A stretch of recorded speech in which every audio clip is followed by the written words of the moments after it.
কেন্দ্রীয় সরকার সোমবার থেকে দেশজুড়ে সিএএ জারি করার বিজ্ঞপ্তি জারি করেছে। তারপর থেকে ফের তোলপাড় রাজ্য রাজনীতি। এবার সেই প্রসঙ্গে মুখ খুললেন খাকুলি ঘোষ দস্তিদার। তিনি বলেন, যে আইনটির কথা বলা হচ্ছে সেটা এখনো লিগালি নোটিফাইড হয়নি, টু বি নোটিফাইড বলে লেখা আছে। এটা ভাওতা। পোস্ট গ্রাজুয়েট শিক্ষিতা মুখ্যমন্ত্রীর সঙ্গে ক্লাস 4 ক্লাস 5 পাস কোনো মানুষের তুলনা হয় না। যে আইনটার কথা আপনারা বলছেন সেটা কিন্তু এখনো লিগালি নোটিফাইডই হয়নি, টু বি নোটিফাইড বলে লেখা আছে। আমার কাছে আইনটা আছে, তাতে এখনো নোটিফিকেশনই হয়নি। তাহলে এটা কি? তাহলে এটা ভাওতা।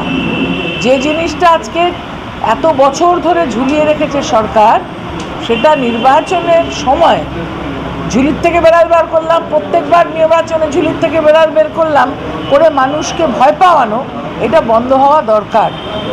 এবং যে মানুষরা 50 বছর কেউ 40 বছর কেউ এখানে বসবাস করছেন, জমি জমা আছে, ভোটার কার্ড আছে, রেশন কার্ড আছে, তারা নতুন করে তাদের নাগরিকত্ব প্রমাণ কেন দেবেন? প্রশ্নটা সেইখানে।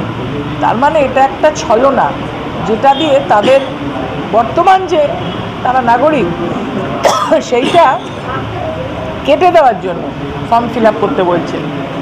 আমি যদি আজকে অ্যাপ্লাই করি যে নাগরিক হতে চাইছি, তার মানে আমি নাগরিক নই, স্বীকার করলাম।